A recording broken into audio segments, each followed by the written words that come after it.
আসসালামু আলাইকুম। সবাই কেমন আছেন? আশা করি সবাই ভালো আছেন। আজ আপনাদের জন্য নিয়ে এসেছে গল্পের পঞ্চম পর্ব। আশা করি গল্পটি আপনাদের ভালো লাগবে। তাহলে চলুন শুরু করা যাক। ওর কোমর চেপে ধরতে নীরা কেঁপে ওঠে, আমার ঘাড় চেপে ধরে। তবে আমার একটানা কিস করাতে মেয়েটা হাঁপিয়ে উঠেছে। ওর দম ফুরিয়ে যায় অবস্থা। নীরা থাকতে না পেরে আমাকে মারতে থাকে আর ধাক্কা দিতে থাকে। আমি ওকে ছেড়ে দিয়ে ওর চোখে চোখ রেখে বললাম, এটা কি করছো নীর পাখি? নীরা হাঁপাতে হাঁপাতে বলে, কই কি করলাম? এইভাবে কেউ কাউকে কিস করে? উফ, আর একটু হলে তো মরেই যেতাম। আপনি আমাকে এভাবে জড়িয়ে আছেন কেন? লজ্জা করে না এভাবে একটা মেয়েকে জড়িয়ে ধরে ঘুমাতে? ভুলে যাবেন না আমি আপনাকে এখনো স্বামীর অধিকার দেইনি। সো ভুলেও আমার কাছে আসার চেষ্টা করবেন না। যত সব। আমাকে এতগুলো কথা শুনিয়ে বাথরুমে চলে যায়। আমি তো অবাক হয়ে হাঁ করে তাকিয়ে আছি ওর চলে যাওয়ার দিকে। আমি বললাম, এটা কি হলো? আমার বিল্লে আমাকেই মেয়েও? ঠিক আছে, আমিও দেখবো তুমি আমাকে কিভাবে দূরে সরিয়ে রাখো। সে ব্যবস্থাই করছি, দাঁড়াও। এরই মধ্যে মনিরা এসে দরজা নক করে। আমি উঠে দরজা খুলে দেই। মনিরা এসে আমার সাথে বিছানায় বসে গল্প জুড়ে দেয়। কিছুক্ষণ পর নীরা ফ্রেশ হয়ে ওয়াশরুম থেকে বের হয়ে আসে। এসে দেখে মনিরা আর আমি বিছানায় বসে গল্প করছি। এদিকে মনিরা কথায় কথায় আমার গায়ের উপর ঢলে ঢলে পড়ছে। এসব দেখে নীরা রাগে ফুঁসছে। মনে মনে বিড়বিড় করে বলে, এই মেয়েটা এত অসভ্য কেন? লজ্জা করে না এভাবে পরপুরুষের গায়ে ঢলে পড়তে? বেহায়া নির্লজ্জ মেয়ে কোথাকার। আর ওনাকে দেখো না কেমন ওর সাথে দাঁত কেলিয়ে হাসছে আর গল্প করছে, লুচ্চা ছেলে একটা। এই ভেবে নিয়ে বলে, গুড মর্নিং মনিরা আপু। মনিরা বিরক্ত নিয়ে বলে, সেম হেয়ার। আমি মনিরাকে বললাম, কি রে, রাতে ঘুম কেমন হলো? এটা শুনে নীরা আবার বিড়বিড় করে বলে, কেন রে, ওর ঘুম কেমন হলো তুই জেনে কি করবি? মনিরা বলে, খুব একটা ভালো না রে। মনিরার কথা শুনে নীরা আবার বিড়বিড় করে বলে, আমি বুঝি না শাকচুনি, তোর ঘুম কেন হয়নি? আমি বললাম, কেন হয়নি? আমাকে ডাকলে পারতি। কথাটা আমি নীরাকে শুনিয়ে বললাম। নীরা আমার কথা শুনে আবার বিড়বিড় করে বলে, কেন রে, তোকে কেন ডাকবি? তুই কি ওকে কোলে নিয়ে ঘুম পাড়িয়ে দিতিস নাকি, বেয়াদব ছেলে একটা? মনিরা বলে, তোর কি আমার জন্য আর সময় আছে? নীরা আবার বিড়বিড় করে বলে, কেন রে শাকচুন্নি, তোকে টাইম দিতে হবে কেন রে? তুই কোন রানী ভিক্টোরিয়া? আমি বললাম, আরে বলেই দেখতে আমাকে। নীরা আবার বিড়বিড় করে বলে, লুচ্চা পোলা, রাতে আসিস আমার কোলে ঘুমানোর জন্য, তখন তোকে তুলে আছাড় যদি না দিয়েছি তো আমার নাম নীরা না। নীরার আগে চোটে কি করবে ভেবে না পেয়ে আমার মুখের উপর টাওয়াল ছুঁড়ে ফেলে হন হন করে রুম থেকে বেরিয়ে যায়। মনিরা বলে, দেখলি কেমন বেয়াদব মেয়ে? এত মেয়ে থাকতে তুই একে যে কেন বিয়ে করতে গেলি কে জানে, তোর লাগেনি তো? আমি মনিরার কথা পাত্তা না দিয়ে মনে মনে বলি, তুমি যে আমার মায়ার জালে আটকে গেছো নির্পাখি, দেখি তুমি কেমন করে এই জাল ছেড়ে বেরিয়ে যাও। তারপর মনিরাকে বললাম, না রে লাগেনি, তুই যা, আমি ফ্রেশ হয়ে আসছি। মনিরা বলে, আমি থাকি, তুই যা, আমরা একসাথে যাব। আমি বললাম, ঠিক আছে। এদিকে নীরা হন হন করে ড্রয়িং রুমের সোফায় গিয়ে বসে। তারপর নখ কামড়াতে শুরু করে। ওর রাগ উঠলে এটাই করে। এদিকে তিশা দাঁড়িয়ে দাঁড়িয়ে নীরার কাণ্ড দেখে যাচ্ছে। তিশা দেখে বেশ বুঝতে পারছে নীরার এই আচরণের কারণটা কি। তিশা মনে মনে ভাবলো নীরাকে আরেকটু রাগিয়ে দেওয়া যাক। এই ভেবে নীরার কাছে এসে বলে, ভাবি গুড মর্নিং। নীরা না তাকিয়ে বলে, মর্নিং। তিশা বলে, ভাই উঠেছে ভাবি? নীরা রাগের সাথে বলে, উঠেনি আবার? ওনার মনির সাথে রসিয়ে রসিয়ে গল্প করছে, গিয়ে দেখো। তিশা বলে, তাই বলো? মনিরা আপা আসলে ভাইয়া সকাল সকাল ওঠে, তাছাড়া তো সকালে ডেকেও তোলা যায় না। নীরা বলে, তাই? তিশা বলে, হ্যাঁ তাই তো। দেখো আজ দুজন সারাদিন একসাথে থাকবে, ভাইকে কোথাও যেতে দেবে না। নীরা বলে, থাকাচ্ছি তোমার ভাইকে ওর সাথে। এই বলে নীরা হন হন করে রুমে চলে আসে। রুমে প্রবেশ করেই দেখে মনিরা এখনো বিছানায় বসে আছে আর আমি ওয়াশরুম থেকে বের হচ্ছি। নীরা গিয়ে আলমারি থেকে ব্ল্যাক শার্ট, স্যুট, প্যান্ট, টাই বের করে। তারপর আমার হাতে দিয়ে রেডি হতে বলে অফিসে যাওয়ার জন্য। মনিরা বলে, মীর চল আজ কোথাও গিয়ে ঘুরে আসে, আজ অফিসে যাস না। নীরা বলে, না ওর জরুরি কাজ আছে, ওকে অফিসে যেতেই হবে। এরপর আমার দিকে তাকিয়ে বলে, আপনি এখনো দাঁড়িয়ে আছেন কেন? আমি বললাম, না বলছিলাম যে আমার কথা শেষ হলো না। নীরা আমার দিকে এমন ভাবে তাকালো যে আমি জামা কাপড় তুলে সুরসুর করে ওয়াশরুমে চলে গেলাম। নীরা বলে, মনিরা আপু আপনি এখন যান, ও অফিসে যাবে তো অফিস থেকে এসে আপনার সাথে গল্প করবে। আর শুনুন, এভাবে নক না করে যখন তখন রুমে আসবেন না। এখন মিরাজ বিবাহিত, সাধারণ জ্ঞানটুকু আপনার থাকা উচিত। মনিরা নীরার কথা শুনে রাগে কটমট করতে করতে রুম থেকে বেরিয়ে গেল। তিশা রুমের বাইরে থেকে সব দেখে বলে, বাহ ভাবি বাহ, তুমি তো কামাল করে দিয়েছো। এটুকুতেই এমন, তাহলে সামনে না জানে আরো কি কি করবে তুমি। তোমার রাগটা এমন ভাবে ধরে রাখো, তাহলে আমার প্ল্যানটা সাকসেসফুল হবে। এই বলে হাসতে শুরু করে। এরপর খাবার টেবিলে সবাই নাস্তা করছি। মা মনিরাকে বলে, মনিরা মা, তোমার আম্মু কবে আসবে? মনিরা বলে, আসলে দেখতেই পারবেন, আর আপনার জেনে কি হবে? মায়ের মন খারাপ হয়ে গেল মনিরার কথা শুনে। উনি উঠে গেলেন খাবার ছেড়ে। আমিও মনিরাকে কিছু বলিনি, কারণ আমি নিজেও এরকম করি। তিশা নীরার দিকে তাকায়। নীরা বলে, মনিরা আপু একটা কথা বলে, রাগ করবেন না। বড়দের সাথে কিভাবে কথা বলতে হয় আপনি সেই শিক্ষা পাননি? মনিরা বলে, হাউ ডিয়ার ইউ, আমাকে এই কথা বলার সাহস কই পাও তুমি? যে যেমন তার সাথে তেমন করেই কথা বলতে হয়। আমি বললাম, নীরা তুমি কি বলছো? নীরা বলে, যে আপনার মায়ের সাথে এমন ব্যবহার করে আপনি তার হয়ে আমাকে ধমকাচ্ছেন। আমি বললাম, ও তো ভুল কিছু বলেনি, ওনার আমাদের পরিবারের সম্পর্কে এত কথা জানতে হবে কেন? নীরা আমার সাথে কোনো কথা বলে না, তিশার হাত ধরে উঠে চলে যায়। মনিরা বলে, কোন মেয়েকে বিয়ে করেছিস তুই যে তোকে সম্মান করে না? আমি আর এক মুহূর্ত এই বাড়িতে থাকবো না। আমি বললাম, তুই রাগ করিস না, আমি অফিস থেকে এসে নীরাকে বোঝাবো, তুই ফুপিকে কিছু বলিস না, আমি এসে সব দেখছি। এই বলে নাস্তা করে অফিসে চলে গেলাম। এদিকে আমি না করার সত্ত্বেও মনিরা ওর মাকে ফোন করে সব জানিয়ে দেয়। ওদিকে মা আমার কথা শুনে খুবই কষ্ট পায়। মা মনে মনে বলে, ও যাই বলুক আমাকে, তাতে আমার কোনো সমস্যা নেই, কিন্তু বাইরের লোকের সামনে এই কথা বলাতে আমি খুবই কষ্ট পেয়েছি। তিশা রুমে গিয়ে কান্না করতে থাকে, সাথে নীরা ছিল। তিশাকে কান্না করতে দেখে বলে, এই মেয়ে কাঁদছো কেন? একদম কাঁদবে না, আমি এখনো আছি তো, তোমার ভাইকে তোমাদের কাছে ফিরিয়ে দেবো আমি, আমার উপর বিশ্বাস রাখো। তিশা কান্না করতে করতে বলে, আমার একদম সহ হয় না মামনির সাথে কেউ এমন ব্যবহার করলে, কিন্তু আমার তো করার কিছু নেই। নীরা বলে, টেনশন করো না, আমি আছি, এখন চলো তো কোথাও গিয়ে ঘুরে আসি, চলো আমার কলেজে যাই, যাও রেডি হয়ে নাও। কিছুক্ষণ পর নীরা আর তিশা রেডি হয়ে বের হয়ে যায়। এদিকে মনিরা সব দেখে আমাকে ফোন দিয়ে বলে, নীরা খুব সুন্দর করে সেজে গুজে বেরিয়ে গেছে, আরও নানান কথা বানিয়ে বানিয়ে বলে। এসব শুনে তো আমার মাথায় আগুন ধরে যায়। আমি তখন অফিস থেকে বের হয়ে যাই। নীরা আজ নীল রঙের সালোয়ার কামিজ পরেছে, নীল রঙের চুড়ি, কালো টিপ আর হালকা লিপস্টিক। তিশা বলে, ভাবি তোমাকে যা লাগছে না, আমি নিজেই প্রেমে পড়ছি, ছেলেগুলিরই বা কি দোষ দেব, এভাবে তাকিয়ে না থেকে যাবে কোথায়? নীরা বলে, তোমার ভাই থাকলে সবগুলোর ঘাড় মটকিয়ে দিত, দেখো দেখো আমার জন্য কত ছেলে লাইন দেবার জন্য দাঁড়িয়ে আছে, আর আমি কার ঘাড়ে ঝুললাম? ওই গুন্ডার গলায়। তিশা বলে, তাই নাকি? আমার ভাই ফেলনা নাকি? তুরি মারলেই মেল লাইন লেগে যাবে, উদাহরণস্বরূপ মনির আপু। নীরা বলে, তুমি থামবে নাকি বাসায় চলে যাব? তিশা বলে, আরে না না চলো চলো, কিন্তু যাই বলো ভাবি, মনির আপু ভাইকে খুবই ভালোবাসে, মনে হয় তুমি চলে গেলে ও ভাইয়ের খুব যত্ন নেবে। নীরা কিছু বলতে যাবে, ঠিক তখনই একটা ছেলে নীরার সামনে হাঁটু গেড়ে বসে, তারপর একগুচ্ছ লাল গোলাপ এগিয়ে দিয়ে প্রপোজ করে বসে। এসব দেখে তিশা আর নীরা দুজনেই অবাক। নীরা কিছু বলতে যাবে, ঠিক তখনই ছেলেটার পিছে আমাকে এসে দাঁড়াতে দেখে। আমাকে দেখে ওরা দুজন ভয় পেয়ে যায়। নীরা ভালোভাবেই বুঝতে পারে ছেলেটার কপালে দুঃখ আছে। নীরা তাই পরিবেশ বাঁচাতে চেষ্টা করলো। নীরা বলে, আরে ভাই কি করছেন কি, ওঠেন, আমি বিবাহিত ভাই, আর এটা আমার ননদ। তিশা বলে, হ্যাঁ ভাইয়া, এটা আমার ভাবি, আপনি যান না এখান থেকে যান। ছেলেটি নীরার কথা শুনে আপসেট হয়ে চলে যেতে গিয়েও আবার ফিরে আসে। নীরাকে ফুলগুলো নিতে সেরকম জোরাজোরি করতে লাগে। নীরা কিছু না ভেবে ফুলগুলো হাতে নিল। ফুলগুলো নেওয়ার সাথে সাথে আমি নীরার গালে আচমকাই এসে ঠাস করে থাপ্পড় মেরে দেই। তারপর হনহন করে টেনে নিয়ে গাড়িতে বসিয়ে দেই। তিশা গাড়িতে বসে মনে মনে ভাবে, হায় আল্লাহ, ভাবি তো আজ শেষ, কে বাঁচাবে আজ ভাবিকে? কেন যে কলেজে আসতে গেলাম কে জানে, আর কেন যে ভাবি ফুলগুলো হাতে নিতে গেল কে জানে। এখন কি হবে? এদিকে নীরা ভাবে, দেখানো হচ্ছে আমি যা ইচ্ছে করি, তোর কি রে? আমি কি তোর মতো কাউকে জড়িয়ে ধরেছি? খাচ্ছর ছেলে একটা, আমার গালটা কি সরকারি পেয়েছিস যে যখন তখন মারবি? কিন্তু যেভাবে আছে মনে হচ্ছে আমার কপালে দুঃখই আছে। আল্লাহ বাঁচাও আমাকে। বাড়ির ভেতরে প্রবেশ করে গাড়ি থামালাম। তারপর নীরাকে টেনে রুমের দিকে নিয়ে যেতে শুরু করি। মনিরা নীরাকে ওভাবে টানতে দেখে আমার সামনে এসে দাঁড়ায়। মনিরা বলে, মীর তুই ওভাবে ওকে টানছিস কেন? ওর হাত ছেড়ে দে। আমি বললাম, এখন আমার সামনে থেকে সর প্লিজ, আমার মাথা গরম আছে। মনিরা বলে, মাথার কি দোষ বল? যে মেয়েকে বিয়ে করেছিস মাথা তো গরম থাকবেই, তুই আমার সাথে চল, তোর মন ভালো করে দেব। নীরা বলে, হ্যাঁ হ্যাঁ মনির আপু, ওকে আপনার সাথে নিয়ে যান, আমার অনেক কাজ আছে, আমি বরং যাই। কিন্তু আমি হাত ছাড়ি না, আরো শক্ত করে ধরে রাখি। তিশা বলে, ছাড় না ভাইয়া, ভুল হয়ে গেছে, তোকে না বলে আর কোথাও যাব না আমরা। নীরা বলে, কেন যাব না? 100 বার যাব, 1000 বার যাব, উনি বলার কে? আর আমাদের তো কোনো ভুল হয়নি, এত সুন্দর মেয়ে আমি, ছেলেরা তো প্রপোজ করতেই পারে, আমি কি আর কারো কোলে গিয়ে বসেছি নাকি যে ভুল হয়েছে? ওর কথা শুনে আমার মাথায় রক্ত উঠে গেল। আমি ওকে কিছু বলার সুযোগ দিলাম না। আমি ওকে সবার সামনে কোলে তুলে নিয়ে রুমে চলে যাই। তারপর ওকে দাঁড় করিয়ে রুমের দরজা লক করে দেই।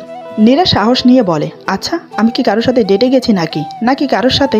ওর কথা শেষ হতে দিলাম না। আমি বললাম, তোমার সাহস কি করে হয় এসব কথা বলার? কার হুকুম নিয়ে তুমি সেজে বেরিয়েছো? আমি তোমাকে নিষেধ করেছিলাম এভাবে সেজে বাইরে যাবে না, আর এটাও বলেছিলাম আমাদের মুসলমানদের কপালে টিপ দেওয়া জায়েজ না। আমার কথাগুলো কি তোমার কানে যায়নি? নীরা বলে, আমার লাইফ আমি যা ইচ্ছে করতে পারি, আপনার কি তাতে? নীরার কথা শুনে আমি স্যুট আর টাই খুলে বিছানায় ছুঁড়ে ফেললাম। তারপর শার্টের হাতার বোতাম খুলে জড়াতে শুরু করলাম। নীরা এটা দেখে আর একটা কথাও বলল না। আমি ওর দিকে এগিয়ে যেতে যেতে বললাম, কি বলছিলে জানো? নীরা পিছিয়ে যেতে যেতে বলে, আপনি এগিয়ে আসছেন কেন? আমি বললাম, তুমি এভাবে পিছোচ্ছ কেন? প্রশ্নের উত্তর নেবে না? নীরা বলে, না না, আমার কোনো প্রশ্নের উত্তর লাগবে না। এদিকে নীরা পিছোতে পিছোতে দেয়ালের সাথে ঠেকে যায়। আমি নীরার মুখের কাছে চলে আসি, খুব কাছে। নীরার মুখের উপর আমার নিঃশ্বাস গিয়ে পড়ছে। আমি তখন নীরা ঠোঁটের দিকে তাকিয়ে ঘোরের মধ্যে চলে গেছি। সেভাবেই থেকে বললাম, তোমাকে না বারণ করেছিলাম লিপস্টিক দেবে না, আমি নিজেকে কন্ট্রোল করতে পারি না? নীরা বলে, আমি তো। নীরা কথা শেষ করতে পারে না। তার আগে আমি নীরার ঠোঁটে নিজের ঠোঁট ডুবিয়ে দেই। আচমকা কিস করাতে নীরা কেঁপে ওঠে। তার দুহাত অজান্তে আমার সামনের দিকে শার্ট খামচে ধরে। সে মুহূর্তে চোখ বন্ধ করে নেয়। আমার দুহাত তখন দেয়ালের সাথে ঠেস দেওয়া। এবার আমি দেয়ালের থেকে হাত সরিয়ে ওর পিঠ জড়িয়ে ধরে নিজের দিকে টেনে নিই। আমার যেন ঘড়ি কাটছে না। ওর ঠোঁটের পরশ পেলেই আমি যেন আর নিজেকেই ধরে রাখতে পারি না। এমন সময় মনিরা দরজা জোরে জোরে ধাক্কা দিতে শুরু করে। আমার ঘোর কেটে যায়। আমি নীরাকে ছেড়ে দিতেই ও গিয়ে দরজা খুলে দেয়। দরজা খুলতে মনিরা নীরার দিকে তাকিয়ে আমার হাত ধরে টানতে টানতে রুম থেকে বের করে নিয়ে যায়। নীরা আমার চলে যাবার দিকে তাকিয়ে থাকে। আমি বললাম, কি হয়েছে, এভাবে টানছিস কেন? মনিরা বলে, তুই আগের মতো নেই, অনেক পাল্টে গেছিস, আমাকে আর আগের মতো ভালোবাসিস না। আমি বললাম, কে বলেছে তোকে এসব কথা? আমি এখনো আগের মতোই আছি, তুই বুঝতে ভুল করছিস পাগলি। মনিরা বলে, মোটেই না, তুই আমাকে আগের মতো কেয়ার করিস না, সময়ও দিস না, সবসময় নীরার সাথেই থাকিস। জানিস নীরা আমাকে কি বলেছে? আমি বললাম, কি বলেছে?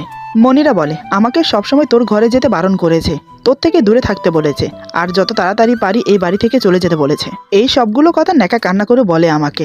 আমি বললাম, সত্যি ও এসব বলেছে?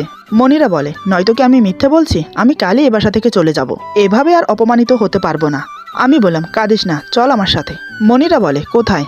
আমি ওর কথার উত্তর না দিয়ে ওকে নিয়ে আমার রুমে যেতে যেতে নীরাকে ডাকলাম, নীরু, এই নীরু। নীরা বলে, কি? আমি বললাম, তুমি মনিরের কাছে মাপ চাও। নীরা অবাক হয়ে বলে, কেন? আমি বললাম, তুমি ওর সাথে মিসবিহেভ করেছো তাই। নীরা বলে, আমি কোনো মিসবিহেভ করিনি।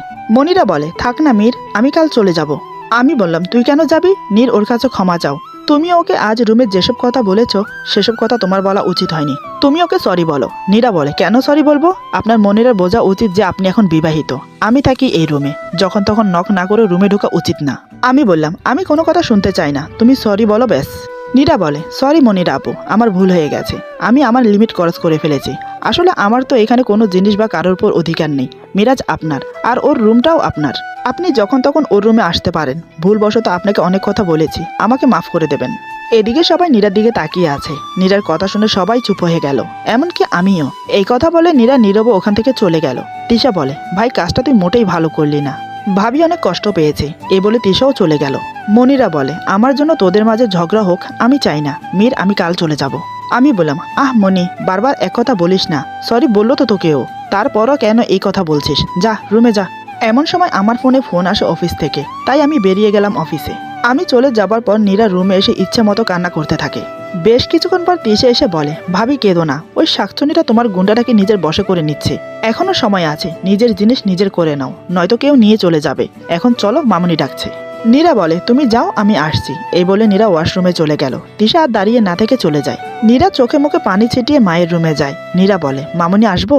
মা বলে, আয় মা, আমি খুব খুশি তুই আমাকে মামুনি বলে ডাকছিস। নীরা বলে, না আসলে। মা বলে, থাক, কিছু বলতে হবে না, তোর সাথে কিছু কথা আছে, আয় বস এখানে। মায়ের কথা মতো নীরা সোফায় গিয়ে বসে। পরে তিশাও এসে বসে।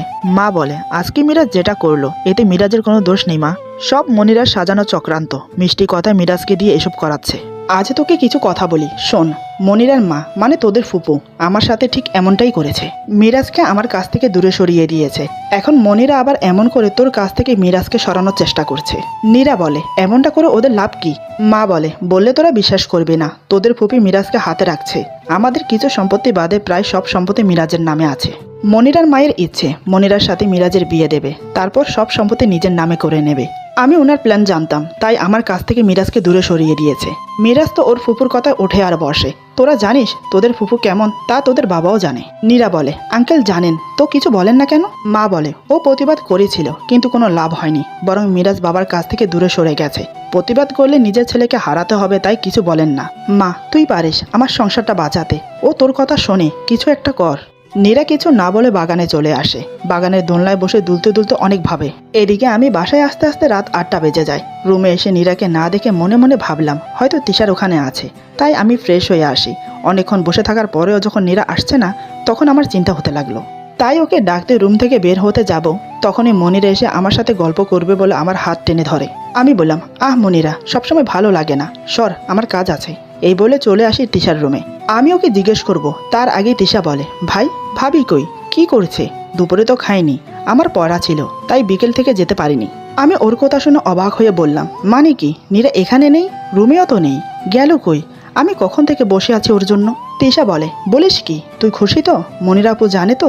যা, তুই মনিরা আপুর কাছে যা, ভাবি যেখানেই যায় যাক, তোর চিন্তা করতে হবে না। এই বলে তিশা মামনি মামনি বলে দৌড়ে মায়ের কাছে যায়। তিশা বলে, মামনি ভাবিকে দেখেছো? মা বলে, না তো, কেন, কি হয়েছে? তিশা বলে, ভাবিকে খুঁজে পাওয়া যাচ্ছে না। মা বলে, হায় আল্লাহ, কি বলিস, পুরো বাড়িতে খুঁজেছিস, কই গেল মেয়েটা? তিশা বলে, যাবে না, ঠিক করেছে, তোমার ছেলের কাছে কেউ থাকতে পারবে না, এরই মধ্যে বাবাও চট্টগ্রাম থেকে ফিরেছে। বাবা সব শুনে তিনিও নীরাকে খুঁজতে বের হয়ে যায়। এদিকে আমি পাগলের মতো নীরাকে খুঁজে বেড়াচ্ছি, কিন্তু কোথাও ওকে পেলাম না। আমার ইচ্ছে করছিল আমি নিজেকে শেষ করে দিই। কেন যে দুপুরে এমন করতে গেলাম। রাত 11টার দিকে আমি আর বাবা চারিদিক খুঁজে বাড়িতে আসি। ইচ্ছে মতো সবাইকে বকা দিচ্ছি। এমন সময় হঠাৎ আমার ফোনে কেউ ফোন করে বলে এখানে একটা রোড অ্যাক্সিডেন্ট হয়েছে, একটি মেয়ে মারা গেছে, মেয়েটির গায়ে নীল রঙের সালোয়ার কামিজ, আপনারা এসে শনাক্ত করে গেলে ভালো হয়, এই বলে ফোন কেটে দেয়।